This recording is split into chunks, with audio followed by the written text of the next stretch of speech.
Neat ಪತ್ರಿಕೆ ಪ್ರಶ್ನೆ ಪತ್ರಿಕೆ ಸೋರಿಕೆ ಆಯಿತು.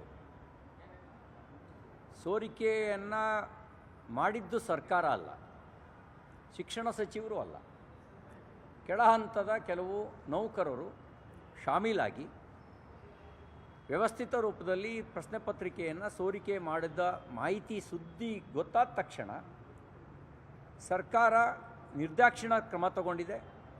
13 ಜನರನ್ನು ಬಂಧಿಸಿದೆ ಮತ್ತು ಮರುಪರೀಕ್ಷೆಯನ್ನು ಯಶಸ್ವಿಯಾಗಿ ನಡೆಸಿದೆ. ಮರುಪರೀಕ್ಷೆಯನ್ನು ಯಾವುದೇ ಗೊಂದಲಕ್ಕೆ ಆಸ್ಪದವಿಲ್ಲದೆ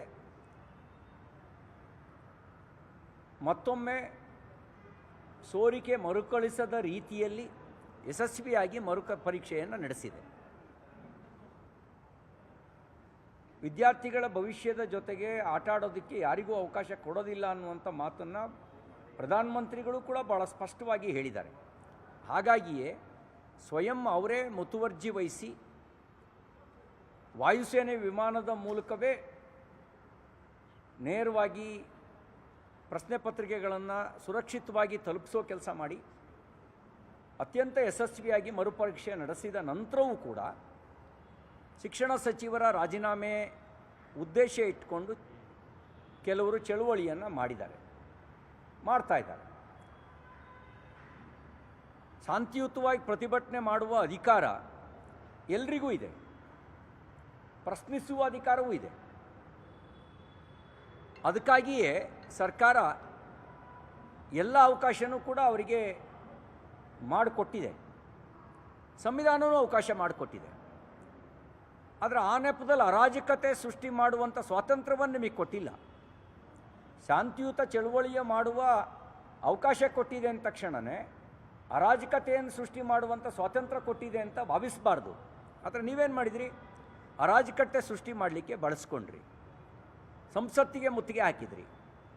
ಸಂಸತ್ತಿಗೆ ಮುತ್ತಿಗೆ ಹಾಕಬೇಕಾದ್ರೆ ಶಿಕ್ಷಣದ ವಿಷಯಗಳು ಬದಿಗೆ ಸರಿದು ಆರ್ಟಿಕಲ್ 370 ಮತ್ತೆ ಕಾಶ್ಮೀರದಲ್ಲಿ ಅನುಷ್ಠಾನಗೊಳಿಸಬೇಕು ಅನ್ನುವಂಥ ಭಾಷಣ ಮತ್ತು ಘೋಷಣೆಗಳು ಕೇಳಿಬಂದು ತುಕಡೆ ಗ್ಯಾಂಗಿನವರು ಕಾಣಿಸ್ಕೊಂಡ್ರು. ಭಾರತ್ ತೇರೆ ತುಕಡೆ ಹೋಂಗೆ ಇನ್ಸಾ ಅಲ್ಲ ಅಂತ ಘೋಷಣೆ ಕೂಗಿದಂಥ ತುಕಡೆ ಗ್ಯಾಂಗ್ಗಳು ಅವರಲ್ಲಿ ಕಾಣಿಸ್ಕೊಂಡ್ರು. ಅವರಿಗೇನು ಕೆಲಸ ಇಲ್ಲಿ? ಅದಾದ ನಂತರ ಅಲ್ಲಿ ಅಲ್ಲ ರಾಮು ಇವೆಲ್ಲ ಬಂದು ಘೋಷಣೆಗಳು. ವಿದ್ಯಾರ್ಥಿಗಳ ವಿಷಯ ಬದಿಗೆ ಸರಿತು, ಮುಖವಾಡ ಕಳಚಿಬಿತ್ತು. ತುಕಡೆ ಗ್ಯಾಂಗ್ಗಳು ಅರಾಜಕತೆ ಸೃಷ್ಟಿ ಮಾಡ್ತಕ್ಕಂಥ ಎಲ್ಲ ಅರಾಜಕವಾದಿ ಶಕ್ತಿಗಳು ಮತ್ತು ಈ ಸಂದರ್ಭದ ರಾಜಕೀಯ ಲಾಭ ಪಡಿಬೇಕು ಅನ್ನುವಂಥ ಆಲೋಚಿಸ್ತಕ್ಕಂಥ ಕೆಲವು ರಾಜಕೀಯ ಪಕ್ಷಗಳು, ಕೆಲವು ಹತಾಶ ರಾಜಕೀಯ ಸಂಘಟನೆಗಳು, ಚುನಾವಣೆಯಲ್ಲಿ ಗೆಲ್ಲೋದಕ್ಕಾಗದೇ ಇರುವಂಥ ಹತಾಶ ರಾಜಕೀಯ ಸಂಘಟನೆಗಳು ಇವೆಲ್ಲವೂ ಸೇರಿ ಈ ಪರಿಸ್ಥಿತಿಯ ದುರ್ಲಾಭವನ್ನು ಪಡೀಲಿಕ್ಕೆ ಹೊರಟರು. ಅವ್ರ ಉದ್ದೇಶ ವಿದ್ಯಾರ್ಥಿಗಳ ಹಿತರಕ್ಷಣೆ ಆಗಿರಲಿಲ್ಲ. ವಿದ್ಯಾರ್ಥಿಗಳ ಹಿತರಕ್ಷಣೆಯ ಸಲುವಾಗಿ ಸಲಹೆ ಕೊಡೋದಾದರೆ ಅದನ್ನು ಸ್ವೀಕಾರ ಮಾಡೋದಕ್ಕೆ ಸರ್ಕಾರ ತಯಾರಿದೆ. ರಿಫಾರ್ಮ್ಸ್ ಆಗಬೇಕು ಅಂದರೆ ರಿಫಾರ್ಮ್ಸಿಗೂ ಕೂಡ ತಯಾರಿದೆ. ಅದನ್ನು ಭಾಳ ಸ್ಪಷ್ಟವಾಗಿ ಹೇಳಿದ್ದಾರೆ. ನೀವು ಪಾಸಿಟಿವ್ ನೀವು ಸಜೆಷನ್ ಕೊಡ್ತೀರಾ, ಕೊಡಿ, ಅದನ್ನು ನಾವು ಸ್ವೀಕಾರ ಮಾಡ್ತೀವಿ ಅಂತಕ್ಕಂಥ ಮಾತು ಹೇಳಿದ್ದಾರೆ. ಆದರೆ ಈ ಹೆಸರಿನಲ್ಲಿ ಅರಾಜಕತೆ ಸೃಷ್ಟಿ ಮಾಡೋದಕ್ಕೆ ಅವಕಾಶ ಕೊಡೋದಿಲ್ಲ.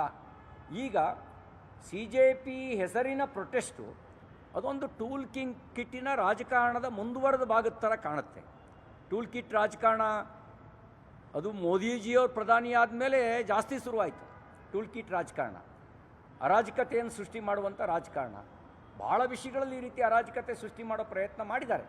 ರೈತರ ಹೆಸರಿನಲ್ಲಿ ಮಾಡಿದ್ರು, CAA ಹೆಸರಿನಲ್ಲಿ ಮಾಡಿದ್ರು, ಈಗ ವಿದ್ಯಾರ್ಥಿಗಳ ಹೆಸರಲ್ಲಿ ಮಾಡ್ತಿದ್ದಾರೆ. ಒಬ್ಬ ರೋಹಿತ್ ವೇಮುಲ ಅಂತ ಆತ್ಮಹತ್ಯೆ ಮಾಡ್ಕೊಂಡ ಒಬ್ಬ ವಿದ್ಯಾರ್ಥಿ, ಅವನ ಕಾರಣ ಬೇರೆ ಇತ್ತು, ಅದನ್ನು ಪ್ರಧಾನಮಂತ್ರಿಗಳ ತಲೆ ಕಟ್ಟೋ ಪ್ರಯತ್ನ ಮಾಡಿದ್ರು. ಅಂದರೆ ಅದಕ್ಕಿಂತ ಮುಂಚೆ ಯಾರೂ ಆತ್ಮಹತ್ಯೆ ಮಾಡ್ಕೊಂಡೇ ಇರಲಿಲ್ವಾ?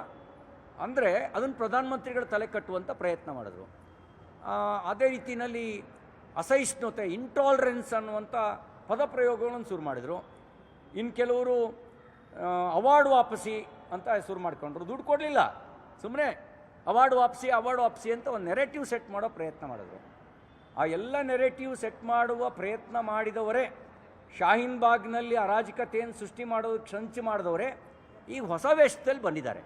ಅವರ ಉದ್ದೇಶ ವಿದ್ಯಾರ್ಥಿಗಳ ಹಿತ ಅಲ್ಲ, ಅವರ ಉದ್ದೇಶ ಎಜುಕೇಷನಲ್ ರಿಫಾರ್ಮ್ಸ್ ಅಲ್ಲ, ಅವರ ಉದ್ದೇಶ ಇಲ್ಲಿ ಒಂದು ರೀತಿಯ ಅನ್ರೆಸ್ಟನ್ನು ಸೆಟ್ ಮಾಡೋದು, ಅರಾಜಕತೆಯನ್ನು ಸೃಷ್ಟಿ ಮಾಡಿ ಸಂವಿಧಾನದ ಅಡಿಯಲ್ಲಿ ಸ್ಥಾಪಿತವಾಗಿರ್ತಕ್ಕಂಥ ಸರ್ಕಾರವನ್ನು ಬುಡಮೇಲು ಮಾಡುವಂಥ ಈ ಸಂಚಿಗೆ ಅವಕಾಶ ಕೊಡದೇ ಇರತಕ್ಕಂಥ ನಿರ್ಣಯ ಸರಿ ಇದೆ.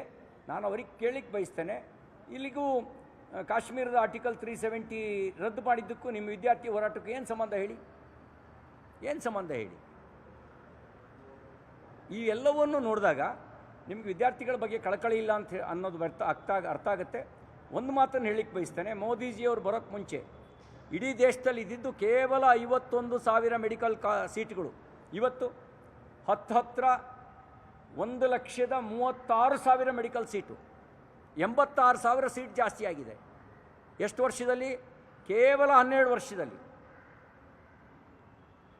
ಮೆಡಿಕಲ್ ಕಾಲೇಜುಗಳು ಮುಂಚೆ ಇದ್ದಂಥ ಮೆಡಿಕಲ್ ಕಾಲೇಜು 384, ಈಗಿರೋದು 780.